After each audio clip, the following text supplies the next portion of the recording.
our board on, which means we're live on the YouTube stream. Hello, everybody on YouTube and Twitch, youtube.com/ESPN1320 and twitch.tv/ESPN1320. Good morning. But we are not going out over the radio, 1320 AM and 98.5 FM HD2. Mm-hmm. Joe is good at his job and make sure that we're live. I was looking because I needed to get centered with the time. Got it. Not 10 anything o'clock else. is when this program starts. Yeah. Typically. Well, I didn't know exactly what time it was though. Yeah.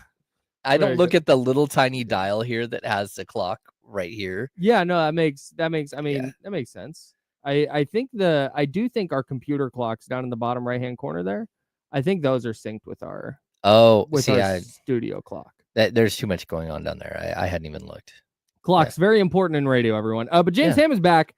You were out last week celebrating your birthday. Happy birthday. I just want to apologize to you because I feel like a bad friend. Oh. Because I did not text you on your birthday after we had a whole conversation about how like it's not super important to text on the to get a text on your birthday, but it's just nice to know. And I want you to know because the whole thing about getting a text is like, oh, that person was thinking of me. I want, and I'm being so serious about this. I'm not lying to you. I thought about it a lot of times. I thought multiple times about you on your birthday and was like, shoot, I need to text James. Yeah. I need to text James. And then by the time I really was like, oh my God, I didn't do that. It was like 11 p.m. And I'm like, now it's late. I'll just apologize on Monday and we'll call it good. I shouted you out on the radio. We said happy birthday on the radio. Sweet. So I want you to know though, that I did think about texting you, even though I didn't text you, which probably didn't even clock for you. You probably didn't even realize it, but I'm letting you know that I know and that I'm sorry. Okay. I will tell you this. I have spent the last 15 years of my life tethered to a phone and a laptop. Sure. Like you just can't get away from it. In this world, you can't get away from it. You take your computer everywhere. I mean, my computer's in my car at all times. Like when I go out there have been at least 100 times where I've been sitting at a restaurant and I get news and I have to go grab my laptop and start writing. And then I hand it across to my wife and she edits really quick. And then I post something. I did not pull my laptop out of my bag one time. I did watch sports the whole weekend, but I did not pull my laptop out one time. I didn't tweet one time that I can remember. Nothing. And I don't usually remember is so funny. I don't usually go like to Facebook either. I'm not a Facebook person. Sure. But when it's your birthday, you get a bajillion things. It's ridiculous. So and we also, my wife and I have this weird thing where we have the same birthday. And it's, to be honest with you, it's amazing because it's got to be so nice. Yeah. One day. It's super cool. Yeah. And it's usually because it's both of us. It's usually a bigger deal. Yeah. Because like we have our families, but then our friends and stuff like that. So, and this was a big birthday. I don't usually talk about my age. Sure. But I did put it out on Facebook. This was my 50th. And so, yeah. You did it. Congratulations. I did it. I made it halfway to the moon. And you guys went to Santa Barbara? Yeah, we went to Santa Barbara. You had a great time. Love that for you, man. Yeah, we went to a piano bar for a couple of nights in a row, which was cool. And then we came home on Saturday night and went to James Taylor at the venue at Thunder Valley. Outstanding. My goodness, what an incredible venue. Yeah. Like if you haven't been there, that is spectacular.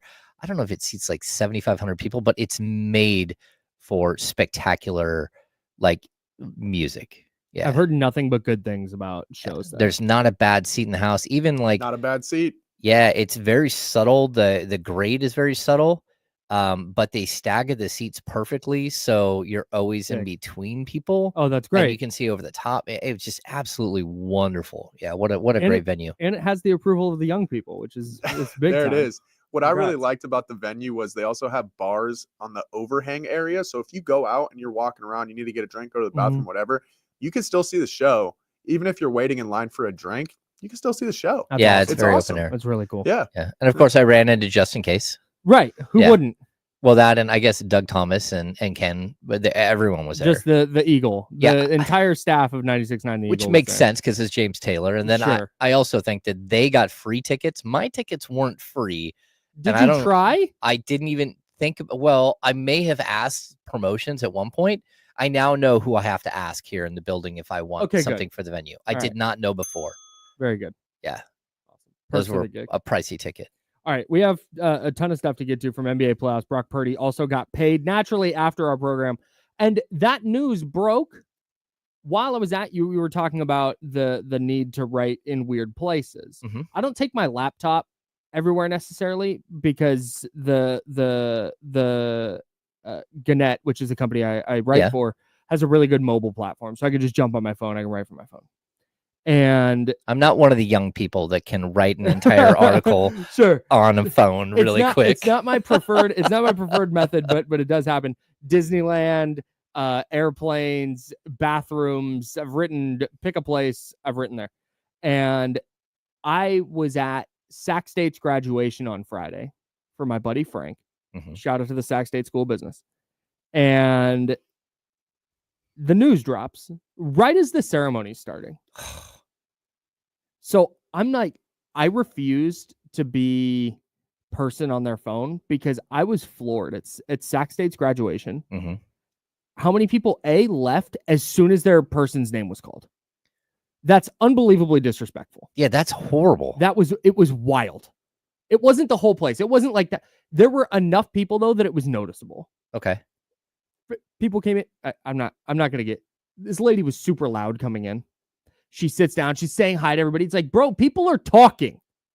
Like shut up. Yeah. Like, we're trying to listen. Their person that she was there for is a group of probably like 8 of them.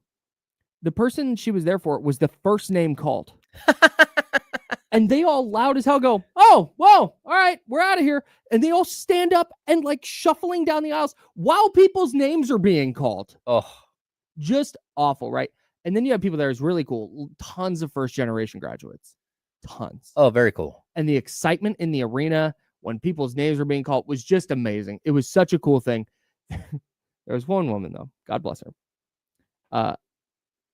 FaceTiming a relative so they can see the ceremony. Yeah. Which is really cool. What a fun way to use technology. If you couldn't figure out how to get the live stream, cool. I'll just FaceTime you from the venue, and then you can watch from our vantage point. Okay. Except she's holding a conversation with this person. Oh no. Mid-ceremony. Just letting it, just yapping it up. That's like being at the movie theater and doing that. Seriously. I get that it's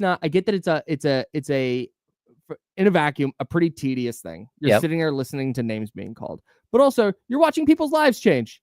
Oh, I totally agree. It is the culmination of this really cool accomplishment. And that would just, it didn't sit well with me. And I didn't want to be the person who was sitting there like furiously typing away on my phone about Brock Purdy's contract extension. Mm-hmm. So shout out to the people who helped me. That's less important. I had an unbelievable time at Sac State's graduation. Sweet. It was, dude. Okay. I'd never been to a college graduation. Super long story short, I ended up going and broadcasting Sac State's baseball conference tournament, Sac State baseball's conference tournament in Texas instead of going to my graduation. Okay. It was a whole ordeal. Decided to do that. So I've never gone to a college graduation. My wife graduated from Arizona State during the pandemic, didn't walk. So didn't even go to that. So, it was a party in there, dude. Really? Dr. Luke Wood said at the start of the thing, like, hey, this is a celebration of what you've accomplished. There was music. There was a contest for hat decorations. There was a dance contest. What? During the ceremony? Yeah. Dr. Wood comes up to speak. As he walks to the podium, they're playing TV Off by Kendrick Lamar. And then he references TV Off in his speech. He made a Nas reference, a J. Cole reference, a Kendrick Lamar reference, and a Nipsey Hussle reference in his speech. What? And then while they're calling names, in the middle of the name calling, in the middle of the presentation, the announcement, the name calling, it's like butthead, stupid. No. In the middle of this, they stop it, and then there's just music. It's just party time for a while. They had the because it's at Golden One Center. They had the camera going around, going to different sections. People are getting up, dancing, doing the whole thing. Like it was like a basketball game at halftime. That's wild. It was unbelievable. It like was inappropriate kiss cam. No, none of that. But that would have been weird. But yeah, man, it was awesome. And seeing it was kind of an emotional thing for me because one, I'm a crybaby, but two, there was my buddy graduating. Mm-hmm. He has been working through this for as long as I've known him. And seeing him graduate was a really cool thing. The culmination of this accomplishment for him. That was awesome. I like seeing the homies thrive. Two, I didn't get to go to my graduation. Yeah. And again, I'm not going to get into it on the air, but there's a very emotional thing attached to it for me. And being there and hearing all the stuff they're saying to the graduates, it's like, wow, this would have been such a cool thing to hear at 22 years old or whatever. But anyway, so that hit me. And then the pride that they had in Sac State was so different than when I went there. When I went there, it was very much like hey, everybody understands that this is just like a community college kind of. It's a commuter school. We're just all here, and then we're going to go back to our lives. And this is they had a video highlighting all the stuff they're doing, specifically like with athletics. Mike Bibby was in the video. Shaq was in the video. When Shaq came up, because he filmed it in the TNT studios, just like a selfie video. Yeah. And he just said, hey, our hive, our home, Stingers up, all big things coming, whatever. He does that whole thing. As soon as Shaq popped up on the screen, the building just erupted. Wow. It was crazy. They showed Mike Bibby, and there were some people like, oh, hey. And then Shaq comes on, the whole place like, wow. It was just awesome. It was a really cool thing seeing that much pride being taken in not only Sac State, but in the region and in Sacramento. It was very, very cool. And salute to Sac State. My Stinger was super high all day. Okay. See, when I graduated from Davis, it was a lot more like formal. Yeah. That's what I was expecting when I went there. I brought a book. I was expecting it to be this long. Every speech was between like probably 5 and 10 minutes. Yeah. It wasn't they were fun, they were engaging. Moved along quickly. And they moved it along. I had a great time. Shout out to Sac State. Shout out to all the graduates. Whether from Sac State or anywhere else. If somebody in your life or you graduated from college or high school this weekend, salute. That is very, very cool. All right. We'll get to the Brock Purdy stuff for sure. He signed he agreed to a 5-year, $265 million contract, and we will dive into all of that. Okay. But we had a little bit of Kings news, but for real this time. For reals. Okay, so Bobby Jackson was going to be on the Kings coaching staff. And then it came out that he wasn't, not that he wasn't going to be on the staff, but actually that news was a little bit premature. He had not been really contacted and nothing had been done on that front. At least that's kind of how I understand it.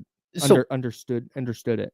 We talked on the air. Yes. Like, I don't know what day that was, but we talked on the air that, hey, look, like we're hearing major movement on the Bobby Jackson front. Whether, it was a done deal or not, it wasn't at that point, but it sounds like it's very positive that Bobby Jackson's coming back. And then our friend, KCRA3's Sean Cunningham went out there and dropped it out on Twitter, like minutes after we talked about it on the air, that Bobby Jackson was joining the coaching staff. Then we had this weirdness of Bobby Jackson went on social media and like, no, I haven't even been contacted and all this stuff, but now it's for reals. So yes. Our friend Michael Scotto from Hoops World, Hoops Hype, like put it out there last night via the agent that Bobby Jackson was joining the staff. Sweet. We've got that confirmed. I made some calls this morning, and yeah, we're up and running. Bobby Jackson is part of the coaching staff, which is cool. Like I think Bobby is he's put in his time. Mm-hmm. He not only did he work for the Kings as an assistant coach, as a player development coach, he went to the Stockton Kings and led them to like a first place finish. Then when he was done with that, he didn't want to go back for a second season. Nick Nurse, who had worked his way through the G League system when he was becoming a coach, brought him onto his staff in Philadelphia, and he spent the last 2 years in Philadelphia with Nick Nurse. Mm-hmm. So, like, look, I think Bobby is, if anyone knows Bobby Jackson, he's a fun dude. Yes. Yeah, he's like laid back, very chill, but also funny and engaging, and I think he reaches young players in a very specific way. So I think it's a good hire, and it's another hire for Doug Christie, who's now he's got Mike Woodson, we got Leandro Barbosa, we're hearing Jimmy Alapek is still around, and Depeche Mystery is still around.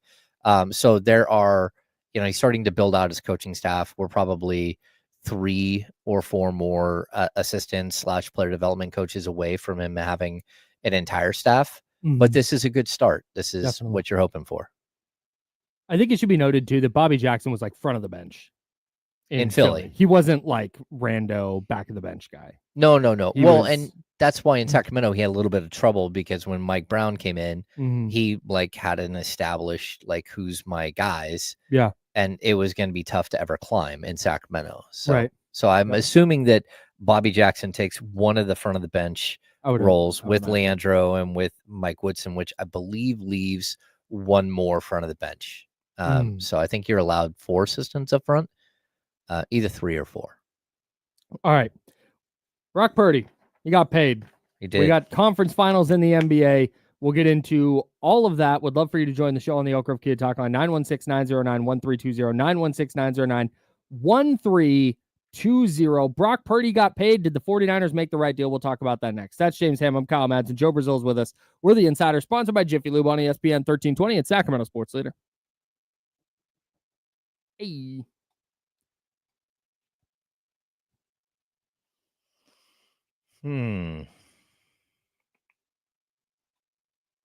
Oh, that's cool. That's really cool.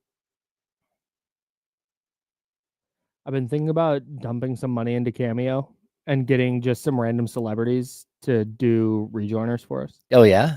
Yeah. I've thought about that a lot. All right.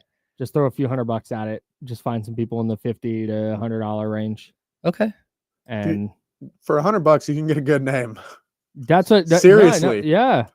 $100 is about where you can get like some surprisingly famous people. I know this person is probably more than $100, but follow me here. Like, can you imagine if it was just like, hey, this is John Stamos from Full House. You're listening to the Insiders on ESPN 1320. And I told you, the first concert I ever went to was the Beach Boys. And I was young. Big Charles Manson guys, the Beach Boys. Huh. Okay. Yeah. I'm dead serious. Read about that. It's insane. That's wild. It is wild, bro. Did they just not know, or? I think it was basically. I think it was pre-murder. Okay. Pre-murder cult. But there is a album that is like Charles Manson and the Beach Boys. I'm so serious. I gotta hear that. So John Stamos was a drummer for the Beach Boys because, of course, the Beach Boys drummer passed away. I want to say early 80s, either late 70s or early 80s. I think he drowned. Yeah. So if you want to get John Stamos, that's fine. Full House and the Beach Boys is John Stamos. That's right.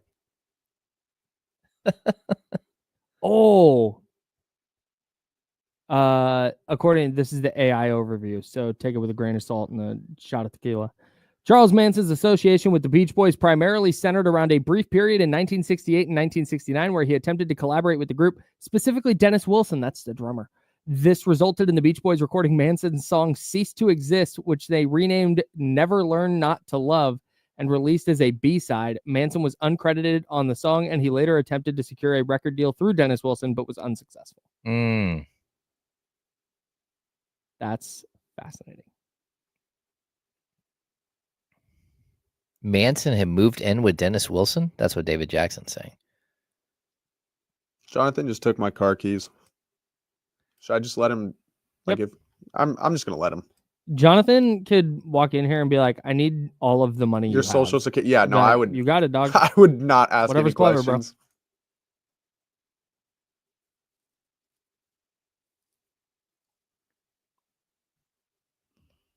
Yeah, Russ, I see you. I'm sorry, but I'm also not sorry that the Giants swept the A's. Do you know how Dennis Wilson died? Yeah, I'm reading it right now. Oh my God. Yeah, he drowned in Marina Del Rey after drinking all day and then diving in the afternoon to recover his wife's belongings. Ex-wife's belongings. Ex-wife's. Previously thrown overboard at the marina from his yacht 3 years earlier amidst their divorce. Oh, so the stuff was down. Oh my gosh. And my guy got ripped and then went, I'm going to get it. I know my Ray-Bans are I'm down doing there. it. Okay, so people, this is why drinking and swimming is a bad idea. Facts. Because the human body, when you go underwater, your instant reaction is typically to like hold your breath, right? When you're drunk, your instant reaction underwater is to take a breath. And so you end up inhaling a bunch of water, which then sinks you faster.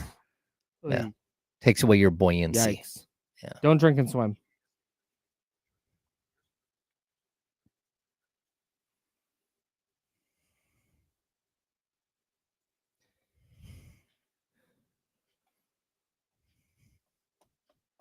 Now, back to the Insiders with James Ham and Kyle Madsen, brought to you by Jiffy Lube on ESPN 1320. James is there. I'm Kyle. Joe Brazil on the ones and twos. We're hanging out with you till noon. So Brock Purdy got paid, man. Yeah, the Brock Purdy deal got done. We're going away from the weird rabbit hole we fell down that's during for the breaks break. only. If you want to go down a rabbit hole during the breaks, hang out with us at youtube.com/ESPN1320 and twitch.tv/ESPN1320. And you too can find out more about the connection between Charles Manson and the Beach Boys. Brock Purdy got paid. He did. Good segue. 5 years, $265 million with $165 million guaranteed. A couple of fun stats on this before we dig into it. Real quick, if you listen to Candlestick Chronicles, a podcast I host with the Sacramento Beast, Chris Biederman, you will know that you can't fully analyze a deal in the NFL until you know the structure. You gotta wait for the structure of the deal, because $165 million guaranteed, where all that guaranteed money is spread out across all 5 seasons, is a lot different than if it is guaranteed money that ends after year 3. Okay. Which is what I believe this is. I believe it's $165 million guaranteed for the first 3 years with $100 million guaranteed at signing. Okay, so 55, 55, 55. Ostensibly, yes. Okay. There are some people choosing to look at it like a 6-year, $270 million deal, because he's playing out they didn't tear up his rookie contract. Oh, okay. So he's not getting paid this year. Right. He's getting five-ish million or something. Okay. Because there are performance incentives with late round contracts, with all contracts, where if you're just dramatically outperforming your contract, which he was, you get these bonuses. And so this year, instead of making like $1 million or whatever, it'll be like 5. Well, the league wide thing, right? Yes, and there's a correct. league. League there's pays like a for pool that. of money. Yeah. That goes to players. It's like, sorry, we messed with your money. Here's a bonus. Yes. Correct. Yeah. So some people are choosing to look at it as like a 6 and 270. Okay. So now it comes out to like 43 a year, which again, however you want to choose to look at it. But here we go. This is via ESPN. Okay. Brock Purdy will make more per week on his new deal, $2.9 million a week. He'll make more per week on his new deal than he made in his first 3 seasons combined. That's wild. $2.6 million is what he made in his first 3 years. And now he'll make 2.9 per week. This next one is via my buddy Jess Root over at the Cards Wire. Brock Purdy's contract is worth 5 times the career earnings of the past 20 Mr. Irrelevance. Wow. Ryan Suckup, he's a punter, made $33 million in his career. That's shocking that Ryan Suckup made $33 million. Yeah, he was a dominant punter. Yeah. The past 20 Mr. Irrelevance have made a combined $51.7 million in their career, and Brock Purdy will make $265 on this deal. His deal is worth up to $265. He won't see all that, but I mean, insane. I think he's a quarterback, so he's going to see a lot of it, right? Ideally. Yeah. I mean, unless he busts, then you're talking about, whatever. You're talking about, a 5-year deal that might end up being very, very advantageous to the 49ers. Yeah, man. And that's so okay. You hit the nail on the head on why this is in the moment a good deal. Yeah. For San Francisco. So he's tied with Jared Goff as the 7th highest paid quarterback on an average annual value basis. That makes perfect sense. His $165 million is the most guaranteed money ever for a quarterback. Okay. And his average guarantee per year is the highest ever for a quarterback, which makes sense. Like, that's kind of how these things typically go. Yep. By the time, and again, if you are there's a bunch of different ways to kind of look at this. But if you're out on Brock Purdy, if you're like, you know what, Brock Purdy is not that dude, should not have paid him. If that's where you're at, then he wasn't going to play this year on his rookie deal. And if you're of the mind that Brock Purdy is not the guy, then the 49ers would need to clean house entirely, because they're not giving John Lynch and Kyle Shanahan another crack at a quarterback. No. This is number 3. This is your third shot. Okay. And if this doesn't work out, like, they're paying him going, okay, hey, we're making this bet. We're betting on this guy. And we're betting on this guy at a deal that is not prohibitive to keeping guys like Christian McCaffrey around, guys like George Kittle around. We've heard Jennifer Lee Chan from NBC Sports Bay Area reporting that the team is now working on an extension with Fred Warner. Nick Bosa is probably going to be doing an extension here in the next year or two. Again. So this is where you go, okay, I think this hit a nice middle ground where Purdy's getting paid commensurate with top 10 quarterback money, which is, whether you think he's worth that or not, go look at how quarterback contracts work. This is how it goes, man. The fact that he didn't get 60 or 61 is a huge win for the 49ers, in my opinion. Yeah. You get him at $53 million annually. If it's 3 years, 165 guaranteed. Okay, you're locked in for 3 years. You're betting on this quarterback anyway. So this is the guy that Kyle Shanahan and John Lynch have hitched their wagon to. It shouldn't be prohibitive in their team building moving forward. You can still put a good enough team around him, but at some point, Brock Purdy's going to have to elevate a little bit. And the onus is going to be on the team to make sure they're surrounding him with the right pieces. Yeah, I think the number is like pretty close. I mean, we talked about this. Like, you'd hope that you get him around 50. Yep. Maybe a little bit, maybe between 45 and 50. But this is right there. And the fact is, it's done.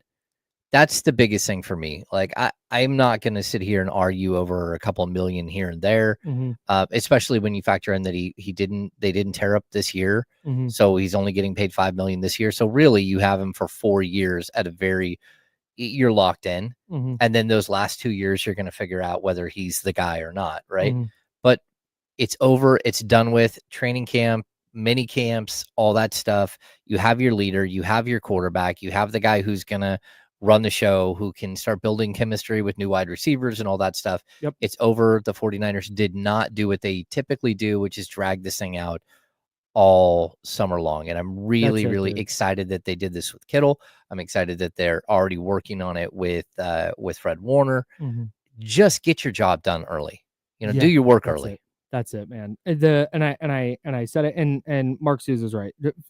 $230 million is what is the guarantee that Deshaun Watson got. His contract is fully guaranteed. I forgot to stipulate at the top of this. The Deshaun Watson contract doesn't exist. It doesn't in this conversation. Anybody. We'll never see a contract like that again, because that has been an abject disaster. So he's right. There is somebody with making more guaranteed money than Brock Purdy, but I am jettisoning.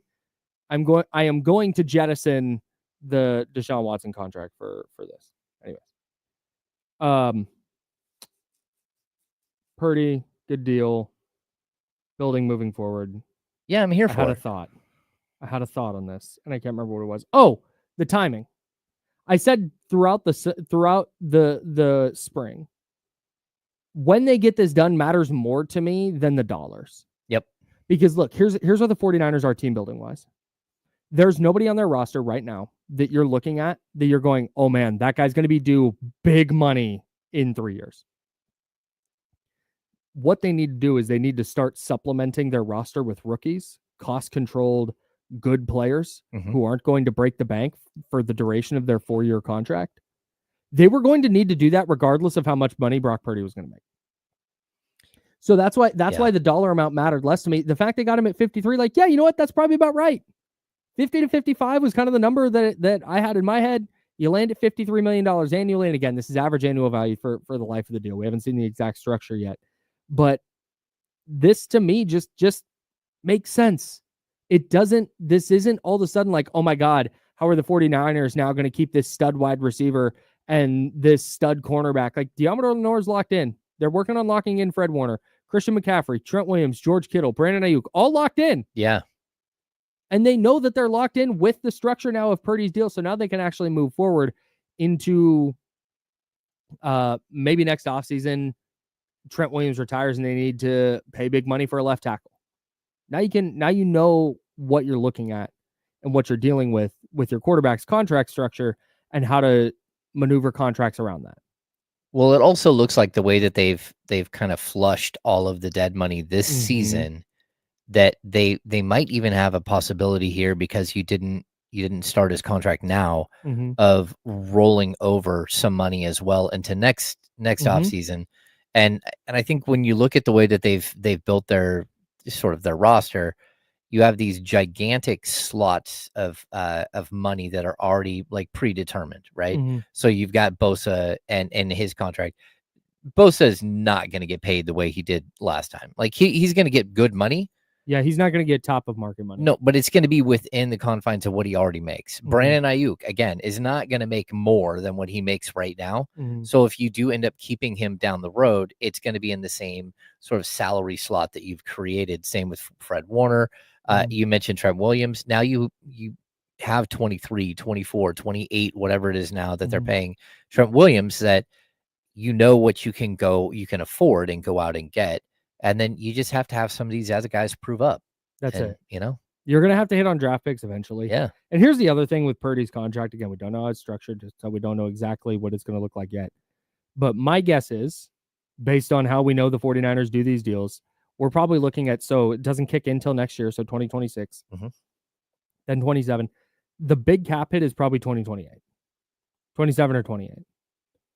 By the time those big cap hits roll around, Purdy's contract is probably going to be like 12th or 13th.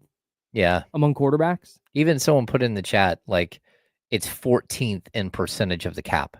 Right now. And so at that point, it's probably going to be, even lower than that. Yeah. So, and he's got to prove that he's worth that, though. Okay. So that comes, so that leads us to kind of what's next. Yeah. Bottom line, there's more to it, but the very bottom line is Brock Purdy has to be better than he was last year. Because last year, he wasn't a disaster. But when you're paying a quarterback like this, you're at minimum hoping that quarterback is not making some of the backbreaking mistakes we saw Brock Purdy make last year. I thought he regressed a little bit in terms of holding onto the ball too long. He was relying too much on his legs. It was like teams started taking away the middle of the field, and he didn't have the answer in season. They'll probably have an answer, I would imagine, with Kyle Shanahan and the weapons the 49ers have. I'd imagine they'll have more answers to how they were being defended last year. But when you're paying a quarterback what Brock Purdy's making, whether it's $60 million or $50 million or whatever, when you have a franchise quarterback, the onus is on that quarterback to figure that out on the fly. You cannot have a whole season where your offense, and I know that they were still 9th in DVOA or whatever it was, but if their offense was not nearly as good last year, just watch.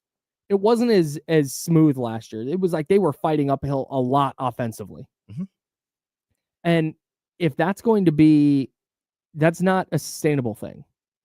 You need to start having easy answers, because if you go into a season with like, hey, we're going to attack the middle of the field, and then all of a sudden that's taken away, and your answer at quarterback is like, oh, I guess I'll just hold on to the ball forever and run around some. That's not going to work. No, I get that, but I'm going to give him a little bit of leeway here, because let's be honest, Brandon Ayuk held out and held out and held out, like, and even admitted later that it was dumb for him to hold out like that. And then he blows out his ACL. Christian McCaffrey walks into training camp and says, hey, I'm having some weird things with my legs. Calf soreness. Then he misses the first 9 weeks. Oof. I mean, very specifically, you lost your number one wide receiver, and on top of that, you lost the guy that is catching 80 to 100 passes a year, just gone. And your offense had to be completely reworked, because again, Mason was really good running the ball, but not a receiver at all. Garendo took forever to figure out what he was as a player, and even then he kept getting hurt.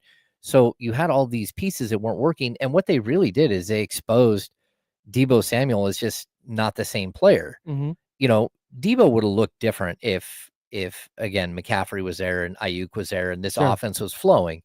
But the fact is, when you can focus and start taking away players, it's a little bit like the Jimmy Butler situation with the Warriors. Once Steph was gone, like, all right, Like, what are you gonna do now? Yeah. You're just not dynamic enough Yeah. to carry a team on your own. Mhm. And so it really did expose Debo as somebody who had probably aged out of being a superstar, Like a star level singular player. offensive force. Yeah. So I think this is going to be like, you've got to put the pieces around him. And I Mhm. don't think so far they've done that.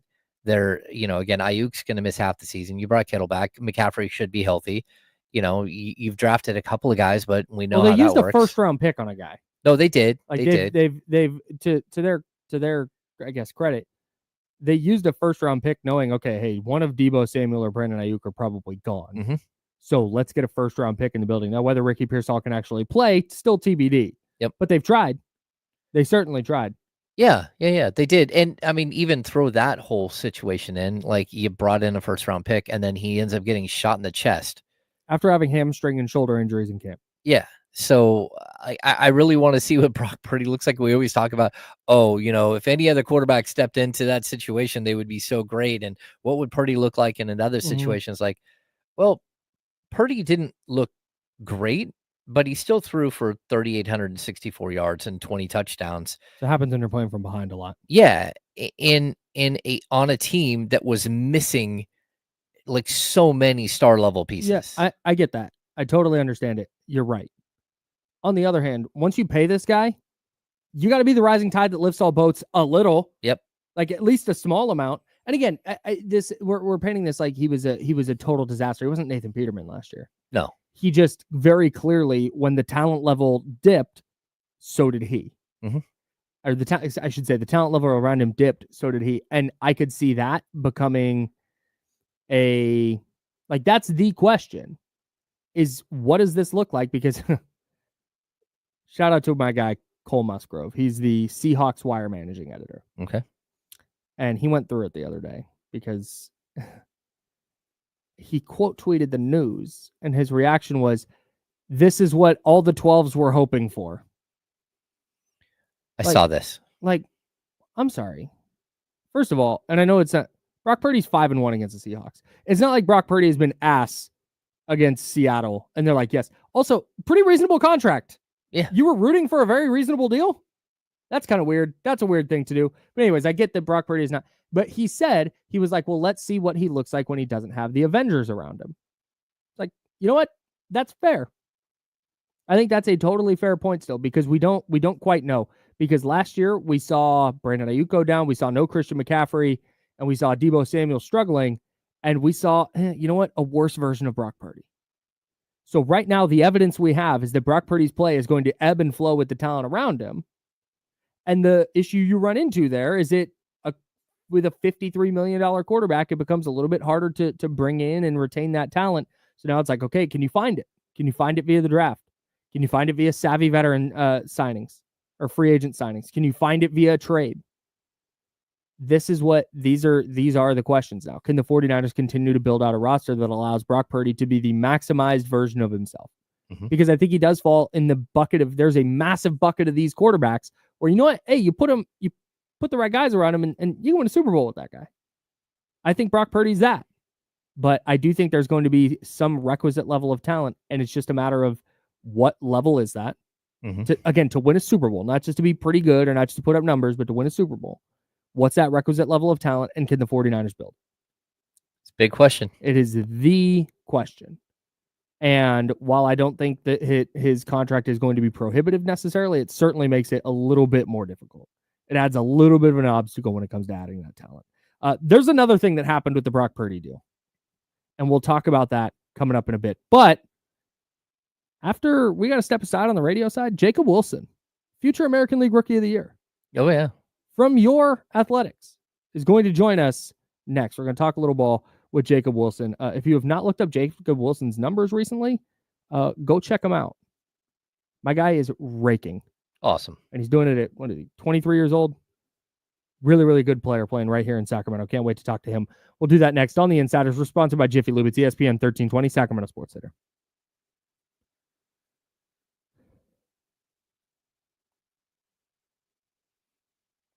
Yeah, the Purdy stuff is crazy because, like, look at the numbers that Mahomes has put up. I know it's Patrick Mahomes, so I'm not comparing Patrick Mahomes to Brock Purdy, but I will tell you that like the 2022 season, Mahomes threw for 5,250 yards and 41 touchdowns. Then they went out and traded Tyreek Hill, right? Mm-hmm.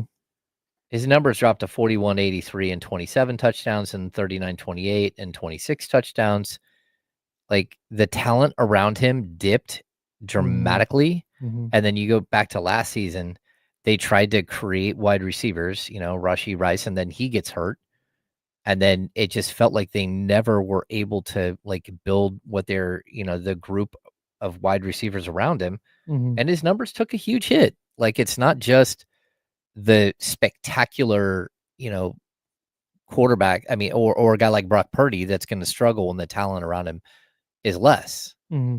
It's even players like this, like Mahomes, where like again you lose your running back for 8 weeks, Mm-hmm. your numbers aren't going to look the same.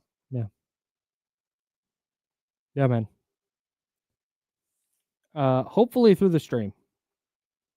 Fingers crossed. I saw somebody say Brock Purdy was 10th in passing yards. What are we talking about? Here are the people who were ahead of him in passing yards. Justin Herbert, Aaron Rodgers, Patrick Mahomes, Lamar Jackson, Sam Darnold, Geno Smith, Baker Mayfield, Jared Goff. Jared Goff was second in the league in passing yards last year, and Joe Burrow. And he missed passing yards he missed 2 games. Passing yards is not that good of an indicator of quarterback success. Yeah. Like if you just watched him last year, he was not quite the same guy. No. Just needed to bounce back a little bit. That's all. He doesn't suck. No, but it's just a lot different when you have a check down receiver that out of the backfield that is spectacular. Yeah. Who literally Chris, drops nobody gives a every 4 damn. years. Jesus.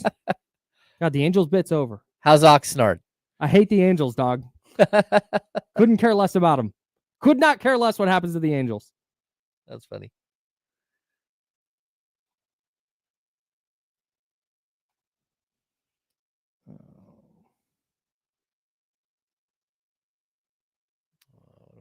Zabo, Wilma had me this weekend. I won my fantasy league this week. Well, I won this week because of Wilmer. So if ain't nobody got me, I know Wilma's got me.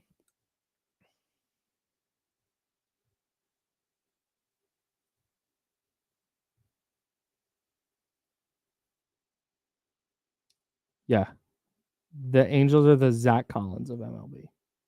No, that's not true because the Angels have Mike Trout, who's a legend. So I'm relaxed. We're joking. But no, we're not going to probably talk that much about it.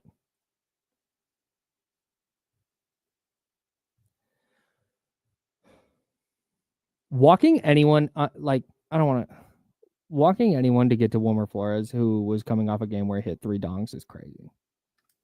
That's just a wild thing to do. Absurd. And shout out to my buddy who loves to, he's, for whatever reason, he's always about 15 seconds ahead of me whenever we're watching live sports. And he's an A's fan, and he ruined it for me. So I'm sitting there watching, Wilmer's up, and then he goes, Wilmer owns the A's. I'm like, well, thanks, but whatever. I keep trying to have this talk with him. He doesn't want to hear it. Yeah, Freedom's got a lot of... Joe Mixon went to Freedom. There was another... Who... there was another guy... another pro who went to Freedom High School, and I can't remember who it was.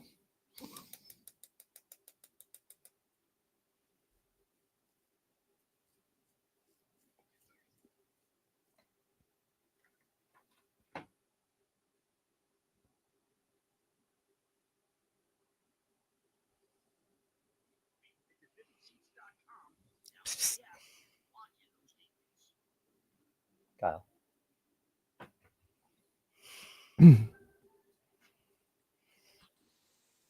Now, back to the Insiders with James Ham and Kyle Madsen, brought to you by Jiffy Lube on ESPN 1320. All right, we're doing it live. Jacob Wilson. How's it going? Can you guys hear me? Yeah, we got you. How are Awesome. you, man? I'm great. How are you guys?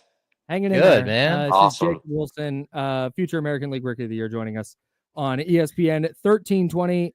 So you step into Major League Baseball and you just start raking right away. Can you let us in on the secret of what makes hitting Major League pitching so easy?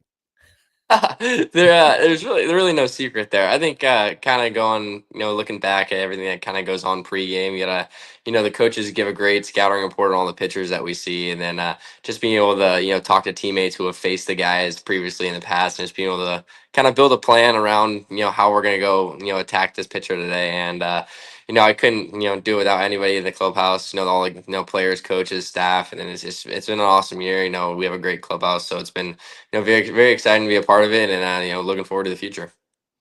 When you were young, of course, your dad is a former major league ball player.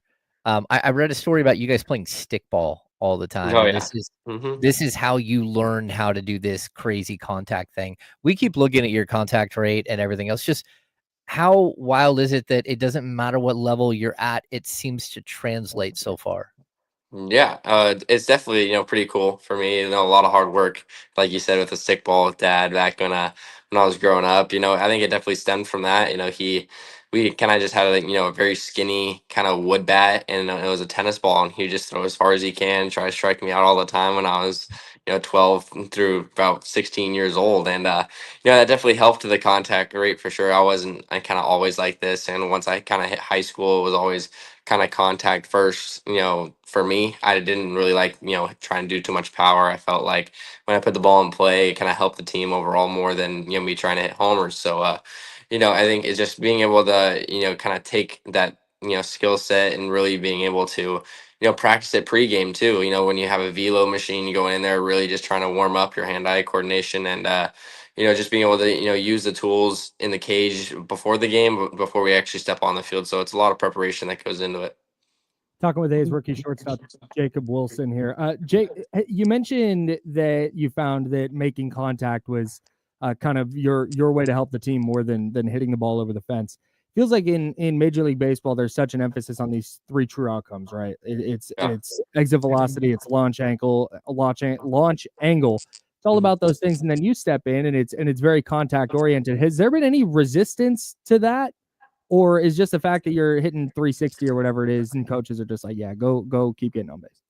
Yeah, definitely, talking to the coaches this year, they really have just kind of told me just keep doing your thing, go out there and keep having the same approach, same plan. I mean, you look at guys with like Luis Arias who go out there and they win batting titles every year, and his exit velos and launch angles aren't, like everybody else's, and he goes out and wins batting titles every year. So that's kind of, something that I want to do in my game is go out there and just kind of hit for batting average, put the ball in play, and overall, you put pressure on defenses to, make plays in, tough spots. And, sometimes, they can make an error and then you're on first base. And then, we got, Sotos from Rooker and Langoliers hitting right behind me. So, those guys have a lot of power. And if I get on base and they hit a homer, that's 2 runs on the board. So for me, like I said, just putting the ball in play, trying to find any way to get on base. I've been yelling at my TV and here on the air with Kyle for the first month of the season that I wanted to see you bat second or even first, like first, second. Like I need you in front of those guys, setting the table. Just how big has that move been for you to move up to the top of the order? And of course, it's because you were batting like 370, batting 6th or 7th. But, how cool is that to move up the order and just get a couple extra at bats every game?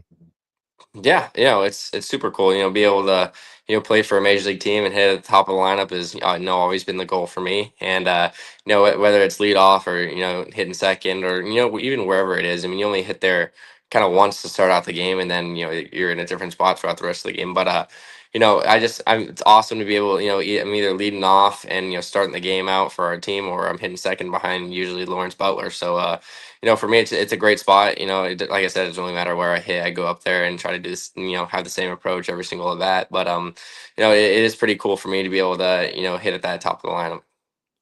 Hey, shortstop Jacob Wilson joining us here on the Insiders on ESPN 1320. All right, so small story, real quick. In high school, I played with a guy named Drew Gagno who got drafted out of high school. Then he went to Long Beach and got drafted out of Long Beach. Had a cup of coffee in the majors, but we had a team pitching coach. And the team pitching coach just immediately after Drew's parents went and was like, hey, he's got his own thing going on. Like, don't mess with him. Pitching coach immediately jumped on him and was like, hey, you need to be doing X, Y, and Z, like all this crazy stuff, right? Yeah. Do you have, or I guess at this point, probably not, but did you ever have a coach? Because you have a very like frenetic batting stance. It's definitely a little bit different. Did you ever have a coach tell you like, hey, don't do that? I've had a couple coaches on the way, kind of just try to tell me to slow down a little bit. And that for me, I think I'm just I'm a type of athlete where I need to be moving all the time. I need to be twitchy. I need to just kind of constantly be moving. So for me, slow is not really a part of my game. So once I got here, they kind of just let me be. They kind of just let me hit. And they haven't tried to change it once here, so it's been great just to be able to work with these coaches and know that they trusted me in the weird batting stance that I have. And it's just being able to go out there and trust the coaches, and knowing that they trusted me, and being able to go put up bats together, and like you said, try to put runs on the board. We don't say weird, we say different. Different. different We yes. appreciate it. Yeah. When I watch you standing in the batter's box, you remind me of Carney Lansford. And I don't. Number one, do you know who Carney Lansford is? But I do also, not. you've never watched. Come on. This is Come on. you don't know who Carney Lansford is? I don't know. Okay. So former A's great third baseman. He moved all over as well, and I'm very surprised that you haven't heard the comparison to Carney Lansford. Comes up a lot because of the way that you move in the box. So number one, you need to watch some Carney Lansford. Great hitter. he batted 336 twice in the majors, in a season. So, but still, I think it's interesting because you're a little bit of a throwback in that way. Even like the Ichiro sort of comp, where your connection and your ability to get the bat on the ball is just amazing. Oh, yeah, thank you. Are you surprised at like you came up pretty quickly? Are you surprised at how, I don't want to say I don't want to say how easy the transition has been to Major League Baseball, but are you surprised at how well it's gone? Yeah, I mean, definitely, for sure, just being able to, see, how everything's been going so far. But like I said, it kind of going back, being able to lean on the coaching staff, before the game, and then the teammates, just talking to them about the pitchers that they face. Because for me, it's mostly my first time facing all these new pitchers, and these guys who've been playing for multiple years now. You kind of talk to them, and they've already seen what their stuff looks like. So to get the insight from them is huge for me as a hitter, just to be able to understand a little bit kind of how the ball is going to move, or what do they, what do they like to do to get you out. And, just being able to, it's, I wouldn't say it's easy, but being able to talk to these guys makes it a little bit easier than going up there with like knowing nothing about the pitcher. So, definitely, a lot of credit goes back to the teammates and the coaching staff as well. Just, be able to build a plan, before I even go up to the plate. Your climb to go from, again, single A, triple A, just straight to the majors. You're not the only one with A's that's doing this right now, right? Because we have Nick Kurtz, who was playing 10 months ago and at the college, or drafted 10 months ago at the college level. Have you had conversations with them about just like being yourself and how to settle in and sort of let the game come to you? Yeah, we've had conversations for sure. Obviously, he got here quicker than I did, but just being able to just talk to him, hey, dude, it's the same game. Obviously these guys are all the best in the world at what they do, but just go out there and just have fun and be yourself, and just enjoy every bit of it. It's fun to be here, be on the stage, and obviously he's earned the right to be here. With the stats that he put up in the minor leagues, and then even now in the big leagues, just watching him do his thing has been pretty awesome. Not a lot of people can get here, like you said, 10 months after they got drafted in. And I was on deck for his first homer, so that was pretty cool to watch. And I'm just he just go out there, he keeps doing his thing, and just he's not really stressing too much. So it's been great to see how his mental side's been working too. A shortstop Jacob Wilson joining us here on the Insiders, ESPN 1320. Scuffling a little bit lately here into mid-May. You mentioned the clubhouse. Now it's a good clubhouse. What's the vibe over the last few games? Lost a few in a row. What's the vibe going into the series against the Halos? Yeah, I think obviously, this past road trip was not how we wanted to go. Obviously, win the first one and then losing 5 in a row is not really, the greatest road trip. But lucky for us, we play 130 more games. So it's like we can't let this 5-game stretch, dictate how the next 5 games are going to go, because you play so many. So it's a small sample size. And we talked about it, like, hey, like, keep your heads up, like, we're going to be okay. It's a tough road trip, playing the Dodgers and the Giants back to back. Obviously we want to be up there with those good teams, but sometimes the game just doesn't fall your way. So for us, it's just being able to go into this series, keep our heads up, and know that we're still a great team, and just keep the positive vibes going. Try not to get too down on ourselves, and just make sure everybo's still in a good headspace. Jacob Wilson, a shortstop. Really appreciate your time, man. Thank you so much for jumping on with us on the Insiders here on ESPN 1320. Keep Awesome. breaking, and can't wait to keep watching you. Yeah, thank you guys. Thank you for having me. I appreciate it. See you, buddy. Thanks, Jacob.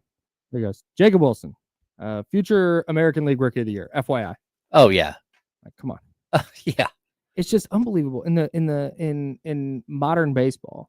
Watching a player, like you called him a throwback, like watching a player go up there with a plan to, hey, I'm going to punch one through the right side. Hey, 5.5 holes open. I'm going to just yank one through there. Or I'm going to go down right over the first base bag and right down the right field line. Yep. I'm going to. He's just phenomenal contact hitter. It's so difficult against modern pitching to be that. And the fact that he's found success this early in his career with it, pretty cool. Really fun player to watch. I highly encourage everybody to go check him out at Sutter Health Park this week, 4-game set against the Los Angeles Angels. Chris Ochoa's Los Angeles Angels. That's right. Chris, are you coming up for any games? Yeah. Of Anaheim. Angels of Anaheim. Is it still that? I don't know. They just throw extra words in up there all the time. Yeah, Monday through Thursday, A's Angels should be a ton of fun. And again, go watch Jacob Wilson, who was a terrific guest. All right, let's dive back into the NBA playoffs. We got some more Brock Purdy stuff to get to as well, but the NBA conference finals are set. We're going to dig into all that in the second hour. He's James Ham. I'm Kyle Madsen. Joe Brazil on the ones and twos. We're the Insiders, sponsored by Jiffy Lube on ESPN 1320, Sacramento Sports Leader. Heyo. Yeah, he was good. Yeah. There's two types of baseball interview. There's Jacob Wilson, and then there's player who like very clearly is not super comfortable with. I guess it's not even just baseball. I guess that's just sports interview. I think, yeah, but like the way that you in come baseball, up, it feels like there's just two extremes. There's no real like middle ground. It's because, first of all, there's a ton of people in a Major League Baseball clubhouse, right? So there's 25 players on the roster. And then there's other dudes who are on rehab or whatever who are injured. Like there's so many players. Not only that, but baseball, go out to a high school baseball game. There might be 50 people in the stands, and every single one of those people is related to a player on the field. You go to a high school football game, there's thousands of fans. Yeah. So you have a lot more exposure early on as someone who has to maybe go stand and talk to a local news person or someone. Same with basketball. You just don't see a bunch of high school or college baseball interviews. So guys that like, they're not raised around the media in the same way. Yeah. Good dude. And especially Jacob Wilson growing up around clubhouses. Like I think almost every son of a former athlete is good in the media. Yeah. No, I agree with you. Yeah, he definitely was like engaging and yeah, good dude.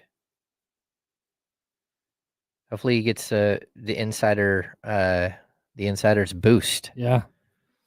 Fingers crossed. Yeah, JP Sears went out and shoved after being on the show. And he has been Tyler consistently Soderstrom? since. Yeah. Yeah. Yep. We hope Soderstrom gets 9 home runs really quick. He needs to come back on the show. Hey, real quick, Tim McCarver. Can I get to this real quick? First of all, RIP Tim McCarver. Today? No, he's been. Oh yeah, that's what I thought. Did I just kill Tim McCarver? Oh yeah, no, he died in 2023. Okay. So, got it. Yeah. I know he caught a lot of grief when he was broadcasting because he didn't always do the best, I think, at articulating what he was trying to say. Not all the time, but man, I got to be a runner for Fox one time. And the runner is like the lowest of the low you can be. I walk into a TV truck and go, "What do you need?" And they go, "Coffee." And I go, "Great." Like it's that kind of, and so you get there a few hours before first pitch and it's Tim McCarver holding court, just telling stories from his playing days and recounting like pitch by pitch at bats from like 1964. Oh, wow. And it was like, I have Baseball Reference up and I'm following along and he's nailing it. And then he wants to talk about this thing in the Giants. And I think it was the Pirates maybe. And he's talking about he's on the telestrator in the truck, just doing it. He's like, perfect. It was unbelievable. Game time happens. They go to show that, and he just botched it. It's like, oh, it's brutal. Shout out to Tim McCarver, a legend.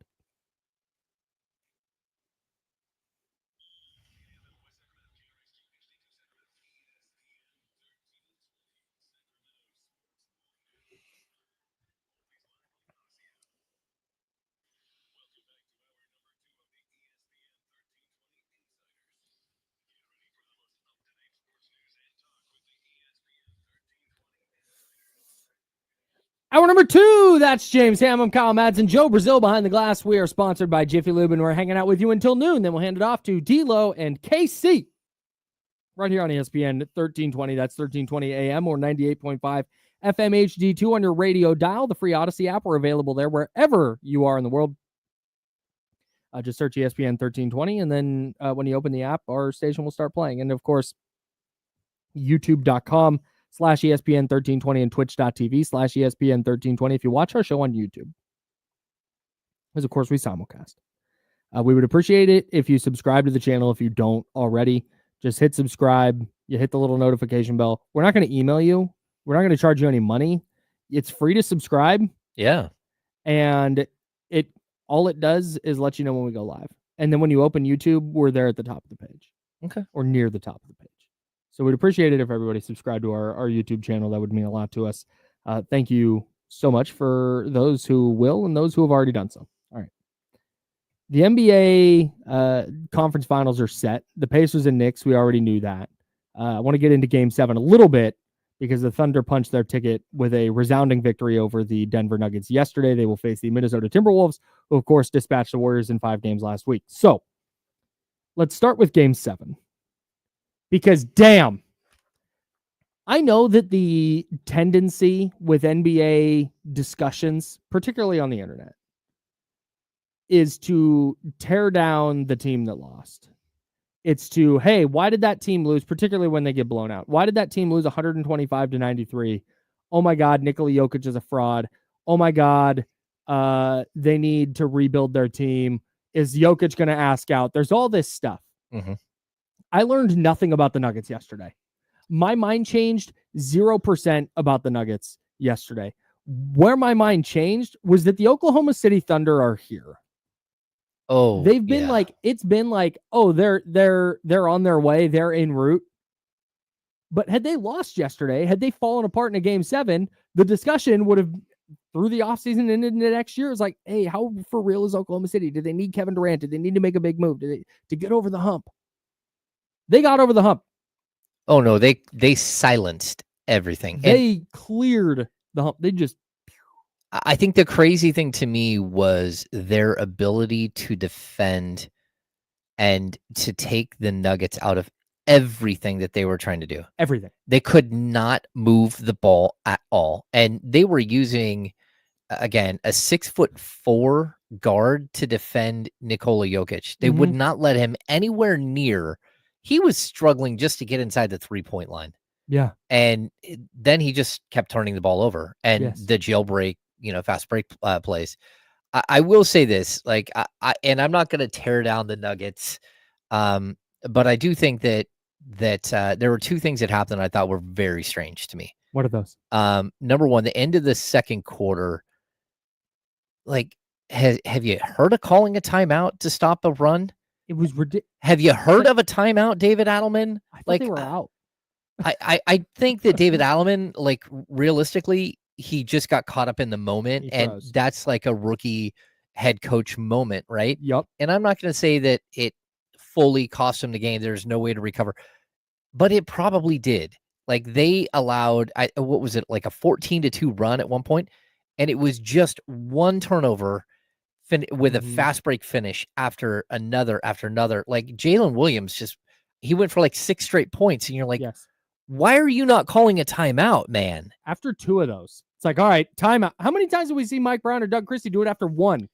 Yeah. 1 bad pass. All right, timeout. We got to fix this. Well, what they did is it gave the Thunder so much confidence that, hey, they're not calling anything, and you just run right at the ball and go try to take it. Yep. And they've got 18 dudes on the roster that are 6'6" or bigger. Yep. And long 18 wingspan. dudes. Yeah, like maybe it's 33. It's a lot. A lot of players. They just keep coming at you in waves, and you're like, hey, like, I don't know how you stop that, but what you can't do is you can't give them the ultimate confidence that they're allowed to do whatever they want, because that's what I felt like. The physicality level, the gambling, they did not make them pay for a single one of those plays.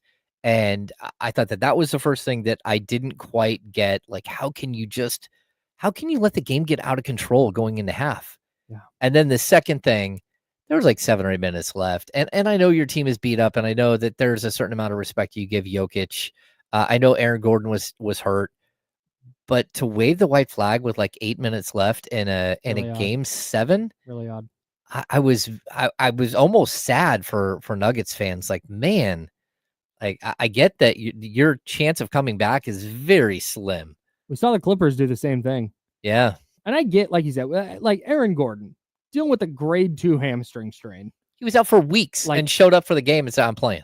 Like, yeah, brother, you go sit. Like, you're done. Like, we're not. But yeah, I found that a little bit odd. And again, I don't know if that's a rookie coach.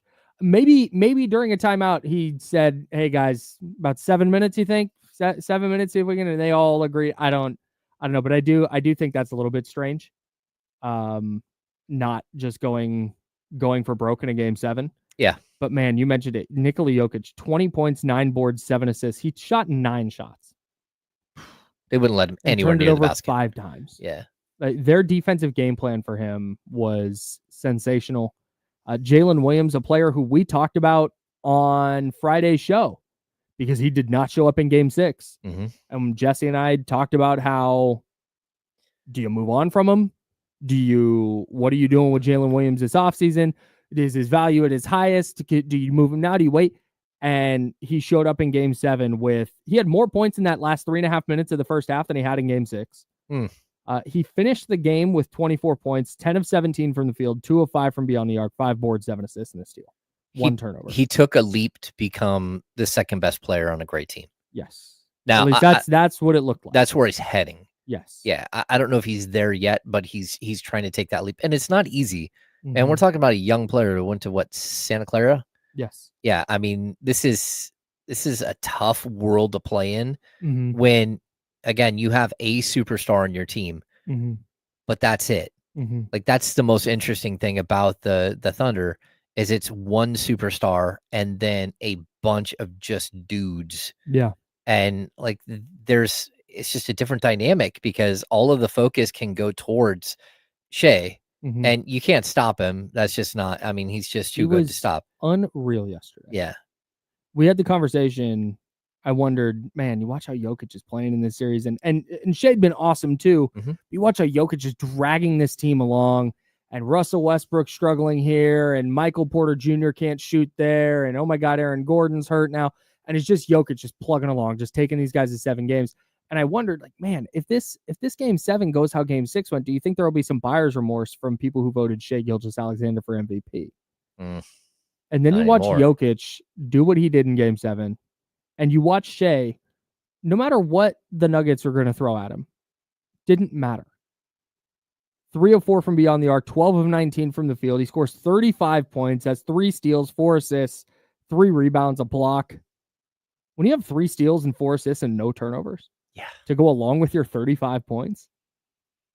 I know he'd already won the MVP, but he killed any question about who the 2024-2025 NBA MVP was.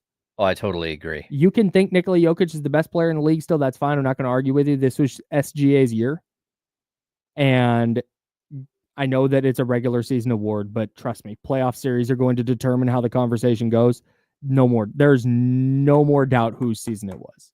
Shai was out freaking standing. Yeah. In the biggest spot of his career. Well, that, and I think the one thing that I really enjoyed watching, they kept panning over to Sam Presti, right? So people understand, like, the salary cap is jumping 10% this year, right? Yep. So is going, I think, from 155 to 170, right?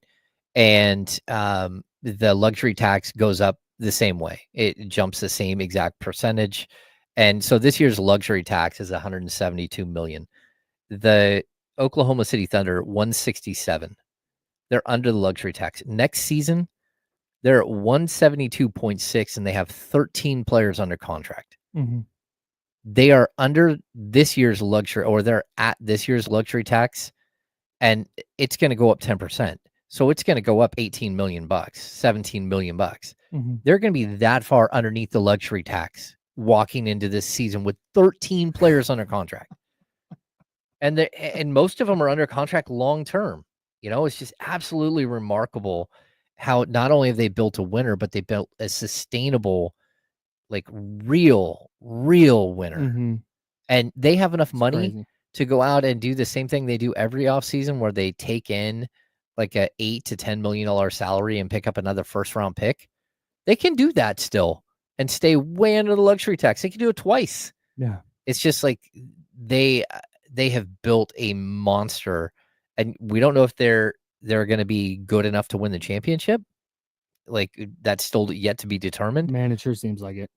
But if it's not this year, it's next. If it's not next year, it's the year after. I mean, you always have to worry that there's going to be someone who's, like rising. And, Sure. becomes Weird, and great. injuries happen. Weird things happen. For sure. Yeah. But this is a team that's just built for sustained winning long term. Their closing lineup, I'm sorry, that's not what I meant to say. Not their closing lineup. Their garbage time lineup is just a bunch of dudes the Kings would love to have. Yeah. Like their garbage time lineup, it's like Kenrich Williams. I'd take Kenrich Williams. Yep. AJ Mitchell. I'd take AJ Mitchell. Jalen Williams. The other Jalen Williams. Jay Will. Yeah. Jay Will is just garbage time guy now. Yeah. That's what we're doing now. Yep. And I know it varies in its matchups based. I know that he plays. He's part of the rotation typically. Isaiah Joe. I'll take Isaiah Joe. Cason Wallace. My son was sitting there watching. He's like, man, the Kings need a Cason Wallace type player. Actually, they just need Cason Wallace. Can they get Cason Wallace? They need a Cason Wallace or Alex Caruso or not Andrew Wiggins. Andrew Wiggins, but not AJ Williams. Sure. Kendrick Williams. Yeah. Take them all. Take any two of those guys. Absolutely. Yeah, man. I went from going into game 7, seeing how game 6 went against Denver, and just kind of seeing how the Denver series was going. It was also, here's the other thing is there were 2 games that were there to take for the Thunder where this wouldn't have gotten to 7, theoretically. Like if they just properly execute the fouling up 3 in game 1, they win that game and the series probably doesn't go to 7. Yeah. But the question came up on Friday. Okay, did they need to make a move? Is OKC a player away? And if you're going to make that move, who do you move? When do you decide it's too early? Do you let Jalen Williams play out next year and maybe he doesn't take a step up, so now all of a sudden his value's worse? And we had that whole discussion. If I'm Oklahoma City and I'm Sam Presti, I'm not touching it. Nope. Pause. I am not doing anything to this roster. Even if they lose, they could lose in the conference finals this year. I'm like, great, took another step. See you all next year. Mm-hmm. There's no reason to, at this point, at least that I can see, to mess with this group. Oh, I totally agree. And what people, if you're not watching what they're doing, number one, they still have a bunch of draft picks. So many. But on top of that, like they drafted Nikola Topic. Oh my God, that's right. With like the 12th pick because he blew out his knee. We're talking about a top 5 player from last year's draft. Yes. Who had to undergo surgery on his knee and was going to miss a year. So he fell in the draft and they have him. Went to a team that didn't need him. No, he's got a year to recover, a year to acclimate, a year to get ready to play. And insane. Yeah, it's just the rich just keep getting richer. And that's what, with that team, that's what it feels like, just to build the pipeline that they have. And again, if there is a point where they need to go get a superstar, they just have the assets to do it still. Yeah. Crazy. The Nuggets, on the other hand, it's a different question. Like, they're going to be good. I don't think the Nuggets are necessarily going anywhere. For me, it's just about their ceiling. Like, if I had to bet money right now, I'd bet they're going to make the playoffs next year. Yeah. As a top 6 team in the West. I don't think there's going to be some significant drop-off. but I don't think they're legitimate title contenders unless they make some kind of significant move. They just didn't have. It was 5 guys they could rely on, and then 3 or 4 guys that were pretty significant question marks. Mm-hmm. And it's just so clear in the West that that's not with the Oklahoma City and their arrival, the Rockets' ascension. It looks like San Antonio's going to ascend and not go anywhere for a while. I think if Denver's going to be in the championship mix, there has to be some kind of significant move. Yeah, they're in trouble financially too. That's we talk about how OKC's at 172 million. The Nuggets are at 203.5 million. So they're over the second apron as of right now for next season. I believe either first or second apron, but they're right there. Mm-hmm. They're certainly already a first apron team, and that limits what they can do. And that's with, Dario Saric, not without his 5.4 million because it's a player option, and without Russell Westbrook's 3.5 million. Westbrook is going to opt out. He, probably right made away. A little money this year. Yeah. Yeah. And so their salary could easily be in the 210, 215. And if you're doing that, you better be winning a championship. Yeah. Or at least going to one. Yeah.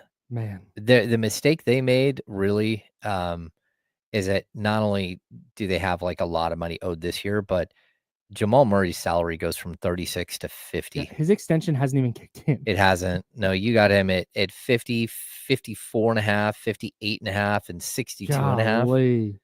And that's just crazy when you got 2 $50 million players and one of them is a good player, but he's not an all-star.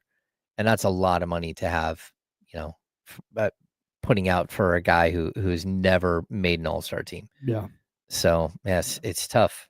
We'll dive further into the Nuggets roster and potential tweaks and see if there's anything the Kings can benefit from. We'll put a pin in that conversation for now, though, because I want to get back to one thing we missed with the Brock Purdy contract. And then, of course, the NBA conference finals are set, and we'll continue diving into those as well. We'll get some predictions for you and all that jazz coming up on The Insider, sponsored by Jiffy Lube. He's James Ham. I'm Kyle Madsen. That's Joe Brazil. We're The Insiders. I already said all that. Voice guy, help me.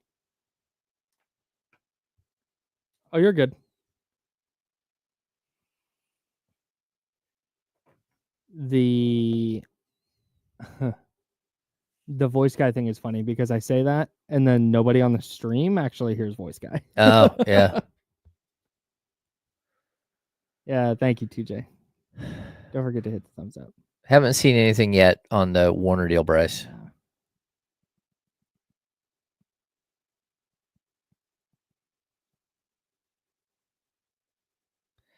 Yeah, dude, this is where, because we talked about, James and I had a, and maybe, you know what, we'll bring this up tomorrow. We can do this on air tomorrow. But I brought up, would you do Zach LaVine for, oh my God, Jamal Murray. Oh, Jamal Murray. Would you just do that trade straight across? And man, I was a point guard. But that's a super expensive non-all-star. And what does he look like outside of Nikola Jokic's orbit? And not a real point guard. Sure. Yeah. He's not a big time assist guy. He does pick and rolls with Jokic. That's about as far as his point guarding goes. Yeah. I say outside of Jokic, maybe he finds something similar with Sabonis, but man, that's so much freaking money. Yeah, it's crazy. Yeah, this is I agree with Mark, but we can dive into that tomorrow. So my goal this offseason is if we're going to talk about Jamal Murray and the Nuggets, I'm going to hit somebody who's plugged in Denver and find out hey, what's realistic here and what's not. Yeah. Because I was so dying to have a Darius Garland Kings conversation. Oh. But I hit my guy in Cleveland and said, hey, is there any with this? And he was more or less no, they want to take stuff off of Donovan Mitchell's plate, not add to it. Okay. And he doesn't think there's any. I'll tell you, I would take Darius Garland. I would take Jared Allen. I would too, bro. Yeah. Jared Allen's a gangster. Yeah, I'd put him and do a too big lineup. Yeah. Yeah. We're not gonna stop the talk, but if you think it's a bad move, that's okay. Was I can that see that. was that part of Friday? Yeah, we talked about that at some point. Oh, okay. It's I forget why it came up. We did that like a little Yeah. while ago. Yeah. Yeah. That our conversation came up again, and so Kenny. I Mhm. think Kenny brought it up on the handoff, but yeah, no, it's not gonna stop. But if you don't like it, that's okay. Well, that and I get why people would be resistant to that, or any of the guys, the John Morant, Zion Williamson. I'm just on not that making line. that move at all if Zach LaVine is still in your backcourt. Sure. Like if Zach LaVine for Trey, okay. Yeah.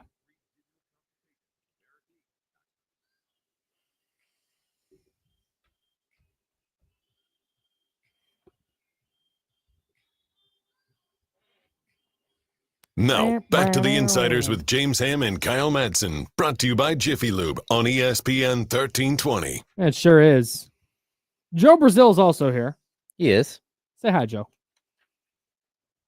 Hello, everybody. There he is. It's great to be here, guys. It's great, I feel like it's I don't great say to have that you enough. here. Thank you. Oh. All the Oh, time man. when I was newer, I would say my line all the time would be like, "I'm just happy to be here." So I'm gonna hit you with it again. I'm just happy to be here, guys. So Shout out thanks to for you, having Joe. me. I appreciate it. Vibes are always up. I love that guy. All right. Brock Purdy got paid 5 years, $265 million. There's a non-Purdy aspect to this that we did not get to earlier that I would like to talk about right now. Okay. The clock is officially ticking on Kyle Shanahan and John Lynch now, Oh yeah. because this is it. This is the chance. So Kyle Shanahan comes in 2017, passes on the 2017 quarterback class, and says, I'm going to try and get Kirk Cousins instead. 2017, at the end of 2017, or midway through the 2017 season, they trade for Jimmy Garoppolo. He goes 5-0 in 5 starts to close 2017, and the 49ers go, great, we're going to make him the highest paid quarterback in the league. That offseason, on the strength of 5 starts, he's our guy. Go to the Super Bowl in 2019, go to the NFC title game in 2021. But before the 2021 NFC title game, they traded up. They traded 3 first-round picks to move up to draft Trey Lance. Mhm. And it made sense. Okay, they have this really good team. Jimmy Garoppolo can't quite get them over the hump. Trey Lance, on paper, tall, fast, big arm. He's the guy who can get them over the hump, get them to that next level. That was an unmitigated disaster that should have gotten them fired. If Brock Purdy does not become the first Mr. Irrelevant to ever throw a pass in the NFL and then be pretty good at the position, the John Lynch and Kyle Shanahan are probably fired because the Trey Lance era crashed and burned. So probably. They fall backwards into Brock Purdy, take him last in the 2022 draft. They rock with him after Jimmy Garoppolo's injury in 22. He's the guy in 22. They go to the NFC title game. He gets hurt, but they come back the next year. They go to the Super Bowl, comes back in 2024. Has a little bit of a down year. They say, it doesn't matter. He's our franchise guy. Okay, cool. This is now your third quarterback that has gotten a major investment from the team, whether with draft capital or with a contract. This is your third opportunity with a quarterback. So few coach and GM duos get that opportunity. And this is not to say that if they don't win a Super Bowl with Brock Purdy, or if things get a little sideways and maybe they go 500 or maybe they go 10-7 and they're a first round exit in a couple of years, and it just looks like, you know what, Brock Purdy's kind of capped out. And if the team's not perfect around them, then they're not going to win a lot. That's not to say that's an unmitigated freaking disaster, but at some point, Jed York is going to look at the head coach and GM and go, all right, we've kind of maxed out where we're going here. And I'm not going to give them a fourth opportunity to try, and because then you got to draft a quarterback, or you got to go find one in free agency. You got to pay one, which is probably not happening. It's pretty rare that goes on. So you got to draft somebody, and then they got to be good. Now you're looking at another 3 or 4 years of potentially not getting where you want to go. At some point, Jed York's going to run out of patience. And I think that Kyle Shanahan and John Lynch are now tied to Brock Purdy. Their fate with the 49ers is going to be dependent entirely on whether Brock Purdy gets another contract with the team and they're competing for Super Bowls, or hey, you know what? Brock Purdy's probably going to be gone after 3 years of this extension, and Kyle Shanahan and John Lynch are going with him. Okay, so I don't disagree with you, but what I do feel like that we've set up is the 49ers we're walking into this year thinking, okay, this could be a 500 team. Mm-hmm. Like, I don't want to say at best, but probably at best. This year? Yeah, like there's a possibility that they're a little over 500, like they're a 9-8 team or they're a 10-7 team, but they certainly don't feel like the team that was 12-5 or 13-4 the 2 years before. I agree. Like the six wins, I don't think was a great representation because of McCaffrey's injury and because of Ayuk's injury and just the way, the Ward situation, the Ricky Pearsall situation. Like this was a bad season. A lot overall. of tumult. Yeah. Yeah. Like really a tough season. I just don't know that they have like they have got to ace this draft process like that they just went through. Like they have got to like come out of this draft with so much like surrounding talent that it's just still tough for me to see them taking like this gigantic. I think they've hit a reset button financially.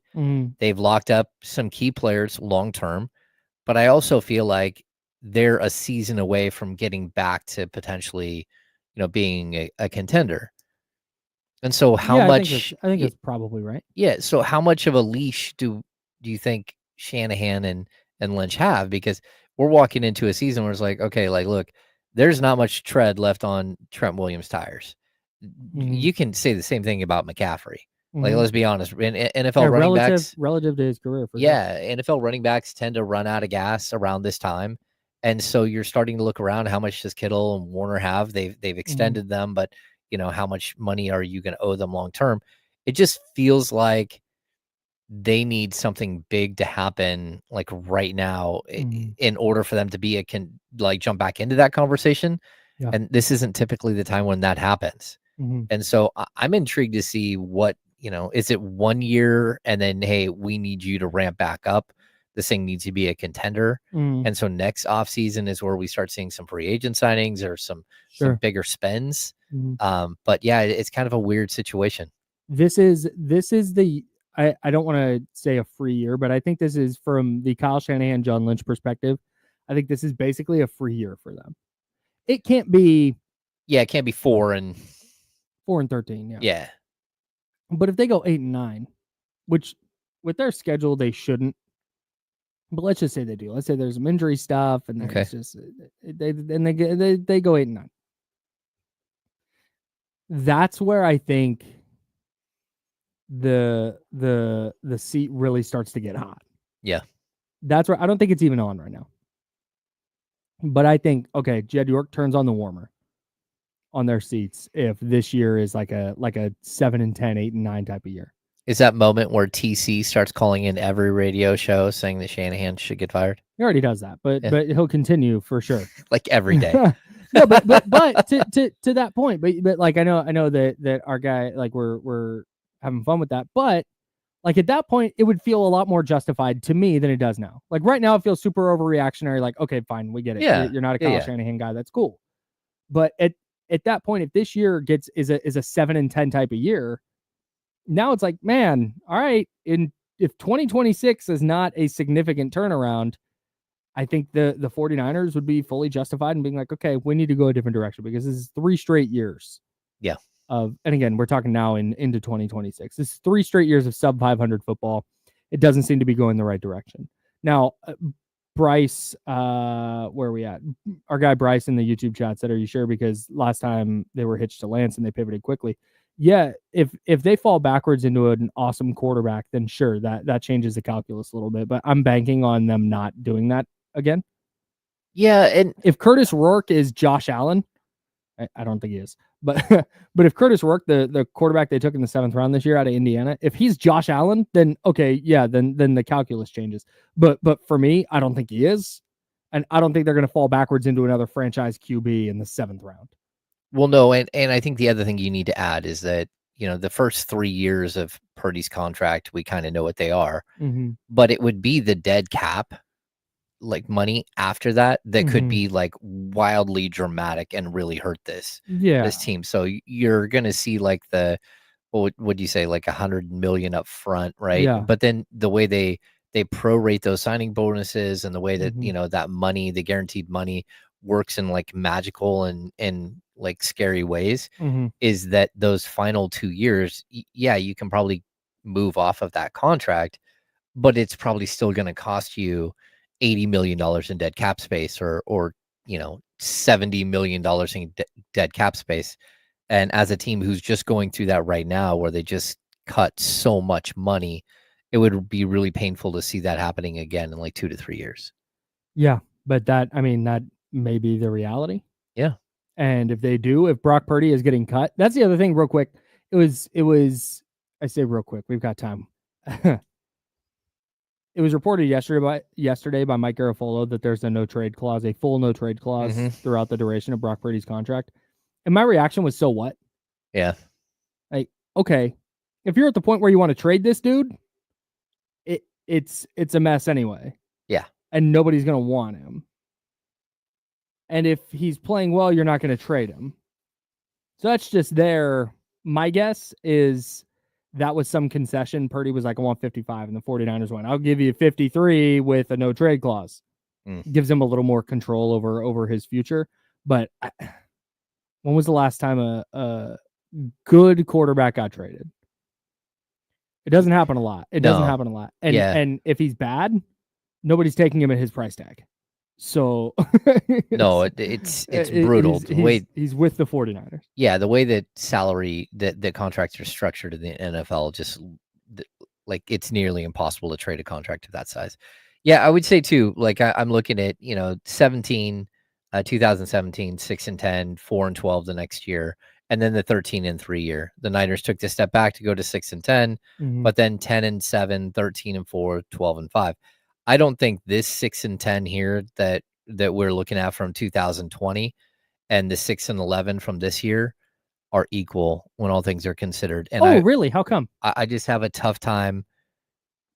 I think that the way that the Niners this season went was like a decline, a sharp drop off season, where I think the 2020 season was like, oh, we were way up here. We had a really bad, like, circumstantial things happened.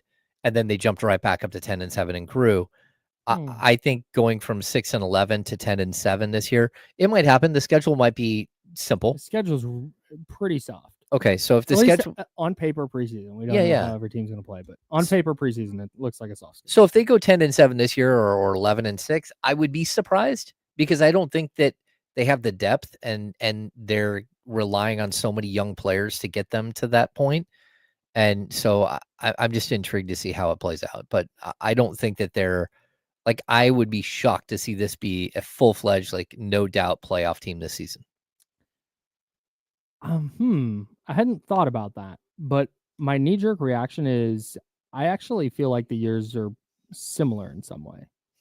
The difference was in 2020, there were injury problems. I think Richard Sherman had an Achilles thing early in that year. D Ford, of course, had all of his, I think it was a back thing. Jimmy Garoppolo wound up getting a high ankle sprain in week 2, I think. Yeah, Nick Mullins started week 3. Was their leading passer on the season. Yeah, and then Jimmy tried to come back against the Dolphins, and they got housed by the Dolphins at Levi Stadium. Like that was an ugly year. But the big difference for me between those two seasons is because that was also the offseason they traded DeForest Buckner and brought in Javon Kinlaw. And so they were kind of revamping their defensive line and trying to figure that out. The big difference for me was 2020 was the year we went, oh, Jimmy can't be the guy. Yeah. It looked like that in 2019, where in the Super Bowl, he just didn't quite have enough to compete with Patrick Mahomes. And then he got hurt and then got hurt again. And it was like, all right, this guy. Yeah. Like he's very clearly. And then sure enough, that offseason, they make the trade up for Trey Lance. That was a big difference there. But also that was the year that, man, that was so long ago. That was the year week 1, their starting wide receivers were like Dante Pettis and Trent Taylor. Because they had injury stuff and there was a COVID year. And then they had the game against the Packers where Richie James had the huge game because all their receivers were out The like entire wide receiver room had COVID except for Richie James. Yeah, that was a strange year, but man, it feels similar to me in that it was bad in the moment, but then they made a couple of tweaks and the next year started and it was like, oh, okay, they're here. They're back. They went to the NFC title game and they went on a big run at the end of 2021 to go to the NFC title game, but it was a reliance on kind of the talent they had. Deebo Samuel had the All-Pro year. This year, I think you're a little bit deeper from a talent perspective. Elijah Mitchell was a revelation in 2021 as well when he was healthy. So I think what it comes down to though is you mentioned the draft class earlier. Like that's it. That's what it's gonna. The health stuff is gonna matter. Christian McCaffrey obviously needs to be around. What does Brandon Ayuk look like? Can Ricky Pearsall stay healthy? Can Trent Williams play a full season? Like there's all this injury stuff to be sure. But man, if Michael Williams can't play, that's a disaster. That's your first round pick. Oh yeah. Alfred Collins, your second round pick, can't play. That's a disaster. Nick Martin, the guy you brought in to replace Dre Greenlaw, he can't play. That's a disaster. Like they are banking a lot on their 2025 draft class being good and being that like influx of talent that they relied on in the 2021 season. Yeah. That's kind of how I'm viewing it, because the 2020 season did feel like this might just be the end of this run. They had a nice run in 2019. And then I think a lot of us like this could be the end of this run. And you're hoping that there's the next group of players that are, you're building around, but it's tough, especially, again, you're already walking into the season knowing that Ayuk is out for probably half the season. And you're going to have to rely heavily on wide receivers that you haven't had to rely on before and you don't have the trust with, So I think it's going to be interesting. It's worth noting that in that 2021 season, you're talking about the year after the 6-10 2020 season, they were 3-5 after week 9. And if you remember, that week 9 game against the Cardinals was Colt McCoy went into Levi Stadium and cooked them. Yeah.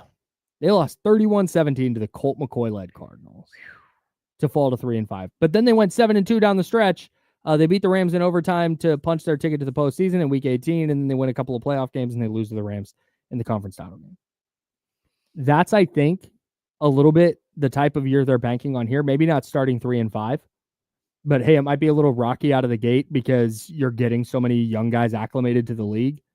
But can you put the pieces together? Do you have enough veteran talent, and can you put the pieces together with your young players developing that by week 10, 11, 12, you've, again, maybe not going 3-5, but even if you're 5-3 after 8 weeks, it's like, man, you know what? Lost some games you shouldn't have lost in there. But after that, you go 5-2 down the stretch. Yeah. And I guess that wouldn't be right. 5-3, 7-2 down the stretch. Like, oh man, look, all of a sudden it's a 12-win team. Yeah. I think they're hoping to follow a similar path. I'd also like to see them like be aggressive this season. And if there are players that can help you during the season, go get them. They have plenty. They have like $42 million in cap space right now. Well, that and the Purdy contract, by the way, just real quick to clear this up, the Purdy deal isn't going to affect that cap space at all this year. No. Keep going. Sorry. Well, no, if you've got a extra 6th round pick or 5th round pick, and there's a starting level guard or a starting level tackle, go get them. Go get them during this season. Go get them right now if you can. But even the wide receiver position, if there's somebody out there that's just a stud, and go get them. There's no reason to wait because this team has holes still. I mean, we can see them. Lot. Yeah, no doubt. Going to be a strange year for the 49ers for sure. Their variance is very, very high.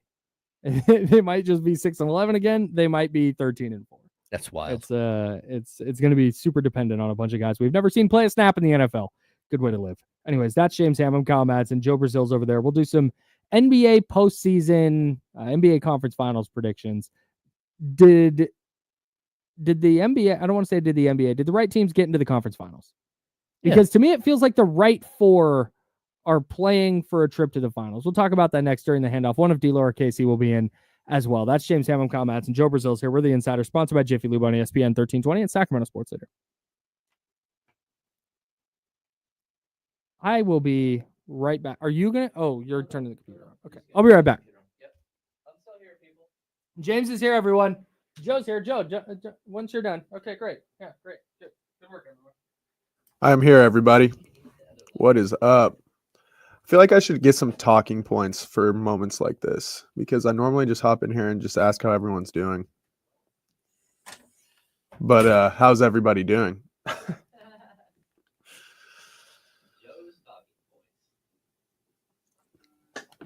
Pretty good weekend. I hope everyone got outside this weekend. Seriously, like it's about to get really hot. My favorite football team, it's the 49ers. It's the 49ers. Yeah, dude, that sweep was Wilmer, man. Wilmer. If you guys play fantasy baseball, he's probably free in your league.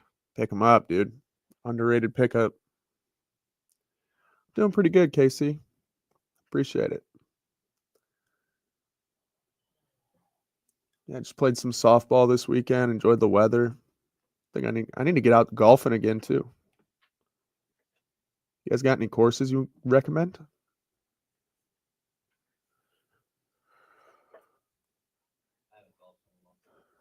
Oh yeah, Jacob Wilson is a must pick up if he's still out.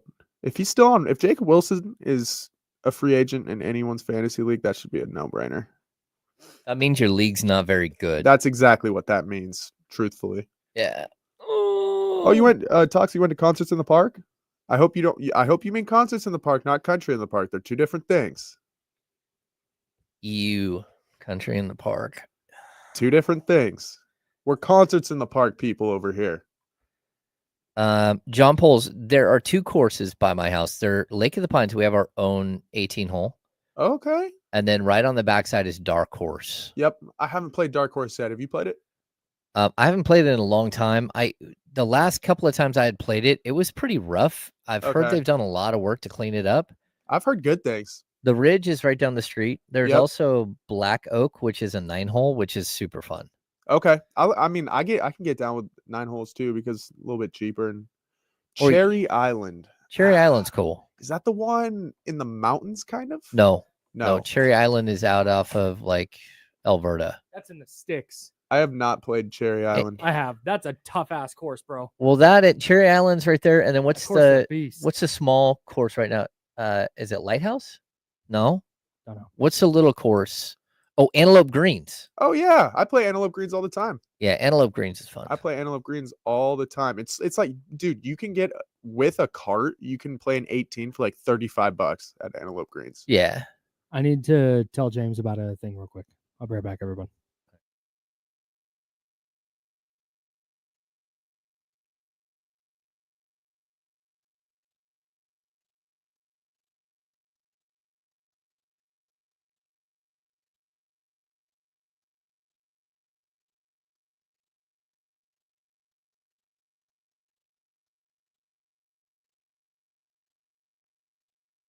I did play the Cache Creek course, Yochadihi. That's wild. It was awesome. Well, there's wild. Complex. Ansel Hoffman. I haven't played there in years. All right. I heard back from Cavs guy. Yeah. I don't feel great about the Kings executing a deal with the Cavs. They love everybody. Quote, I'd try to flip Okoro and Wade for a power forward like PJ Washington. Start Hunter, have Strus fill that backup 2-3 role, play Jalen Tyson. Now you're bigger on the perimeter. They're trying to get bigger on the perimeter. I don't love their options from Sacramento. I like it. Can I interest you in Trey Lyles and DeMar DeRozan? Or Trey Lyles is a free agent, huh? Free agent. DeMar DeRozan and Trey Lyles for Isaac Okoro. Who says no? Yeah. I'm intrigued to see what the Kings do with Valanciunas too. I would. Yeah. Can they go find a more versatile player, or are they going to stick with that type of player? In a league where everybody is designed their roster to go up against the Boston Celtics, the Kings have designed their roster to go up against the Denver Nuggets. Should probably figure out how to design your roster to go up against Oklahoma City at this point. Well, yeah.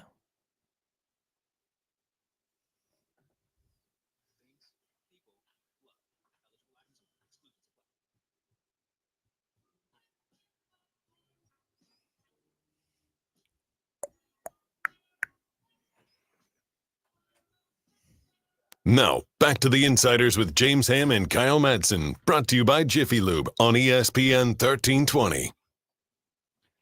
I'm Kyle. He's James. Joe Brazil on the ones and twos. We're sponsored by Jiffy Lube. Voice guy just said that. Thanks everybody listening on the radio on 1320 AM and 98.5 FM HD2. Of course, everyone watching on YouTube and Twitch. Thank you so much. YouTube.com/ESPN1320, Twitch.tv/ESPN1320. If you do watch us there, please subscribe to our channels. You just hit subscribe. It costs you no money. You don't get emails or anything like that. You're just going to see us at the top of your page, and you're going to make sure to get all the great content we're putting out here at ESPN 1320. Some of that great content is happening right now. It's time now for the handoff. Taking the handoff from James and Kyle today, here's KC, Kenny Caraway. It's Kenny Caraway in the building. What's up, man? What you guys doing today? There we go. There we go. What's going on, fellas? How you guys doing today? Doing great. Good. You're a Happy little belated pixelated. birthday, my man James. Thank you, dude. Shout out you. to him. Did the right four teams get in the conference finals in the NBA? I kind of think they did. Sure. I mean, there were You other don't teams agree? that were. Well, no, I mean, there were other teams. There were teams that lost that were deserving of being in the conference finals. It just didn't work out that way. What we're seeing, I believe, right now, is one of the most wide open playoffs we've ever seen in the NBA. Mm-hmm. I mean, when you talk about the Final Four Yeah. of the NBA playoffs, at the beginning of the playoffs, what was 16 teams in? Make the argument for 12, probably. Yeah. Like you could say, like, nah, I could see this team. Mm-hmm. 12 teams. You can say I could see them getting. I'd put them in tiers, probably. That's the thing I do. Definitely will put them in But tiers. But yeah, like you can craft out an argument for like So- 12 of the 16 teams. Let me rephrase Nice this. start. Saying the right teams was the wrong thing to say. But last year, Indiana was in the conference finals, but the collective reaction was, yeah, but like, are they really? Mhm. Like, yeah, but they kind of like, they had a beat up Milwaukee team, and then they played the Knicks, and OG got hurt. And like, yeah, are they really that good? Yeah. But this year, there's no team in the conference finals that I look at and I'm like, like every team that's in the conference finals, you could tell me they won the title, and I'd be like, oh, okay, I get it. I agree. I agree with that. I think everybody had their how do I put it? Their fortune, right? Like Yeah, it always requires a little bit.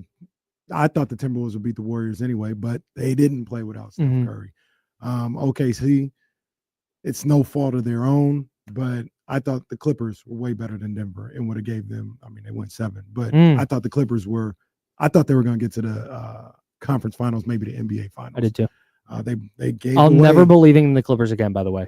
They could be You say they that could every be- year, though. No, but this No, year for real. they'll They could go rope me in. 82-0. They could be 15-0 in the playoffs, and I'd still be like, eh. They'll rope me in. I gave up. They'll rope me in again. But they had their situation. Obviously, the Knicks were going to win that game and go up 3-1. Sure. But Jason Tatum's does Mhm. rip his Achilles up. And Indiana, I think they're a really good team. But Milwaukee had a ripped up Dame Lillard. The halfway Cavs were a little through, beat up. The Cavs weren't 100%. So Mm. everybody had their little thing. But I'm a big believer. And you just take the fortune. Like it's fine. That's it, dude. You know what I'm saying? Like I wish the 49ers had the luck of Eli Manning. Dude, that's what You know what I'm saying? Like I would not apologize. It'd be fine. the reaction from, it was so embarrassing. The reaction from Warriors fans to Timberwolves fans celebrating. They're like, yeah, but Steph. Like, yeah, but Steph didn't. Go back to the 2015 finals. Not a single person shed a tear that Kyrie Irving and Kevin Love weren't playing. No. Like, not a single. That's just Delhi wasn't it's- on IV. It's like that's just the Steph stopper.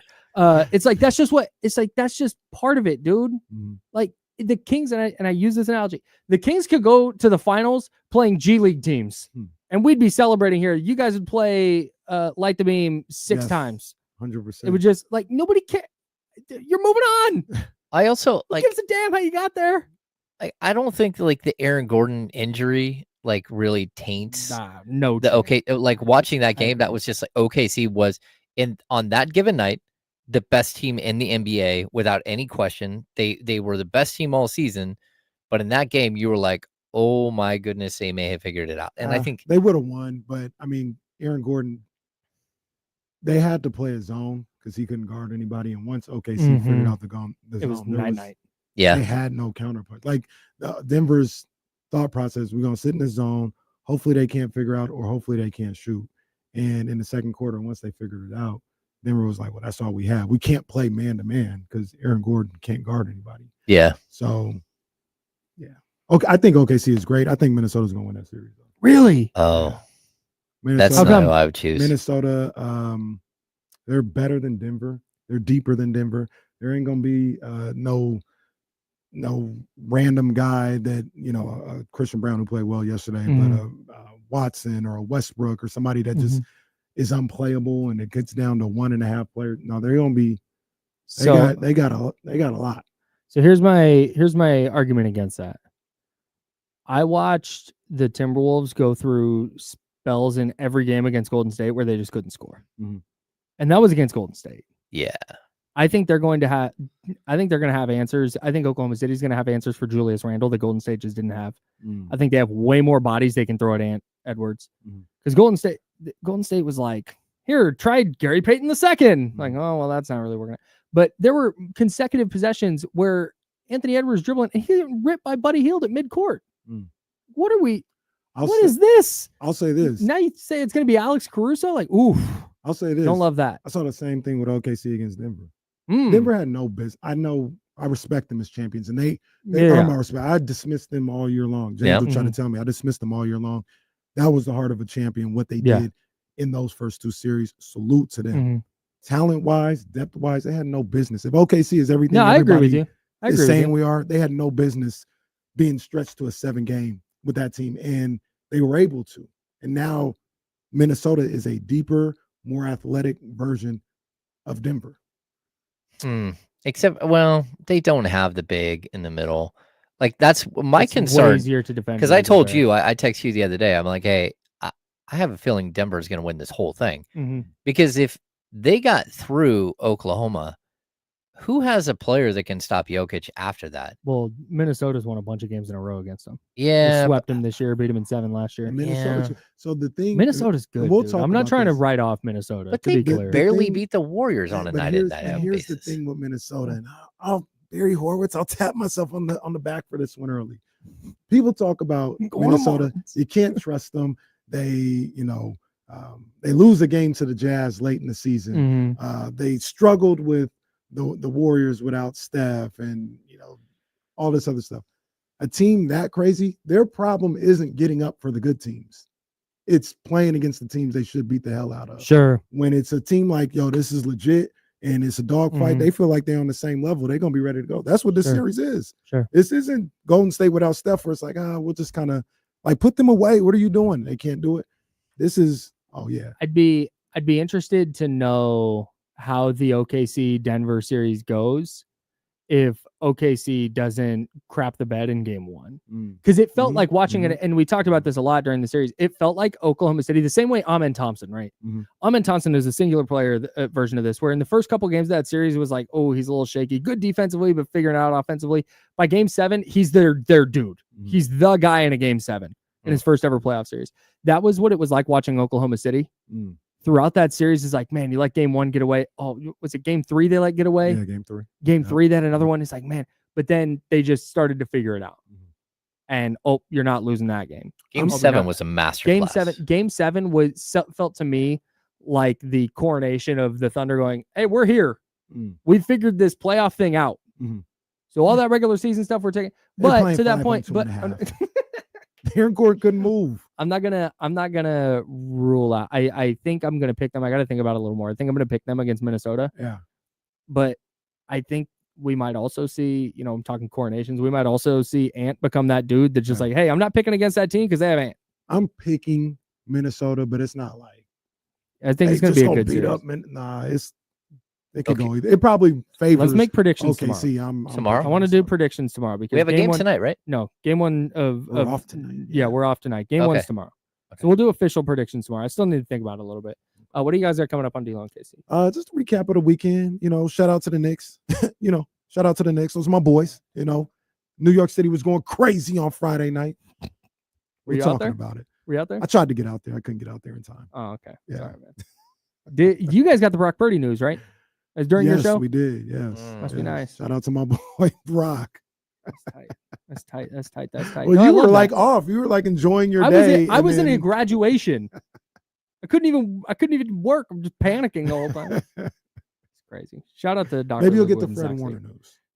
God, I hope so. Fingers crossed. Yes. All right, D'Lo and KC coming up next. For James Ham and Joe Brazil, I'm Kyle Madsen. We're the Insiders. We're sponsored by Jiffy Lube. We're back right here on this very station, ESPN 1320, tomorrow at 10 a.m. Hope to see you all there, whether you're on the radio, the Free Odyssey app, or on YouTube and Twitch. Thank you, everybody, for listening. We're back tomorrow at 10. Till then, drink water. Be nice to people. See you.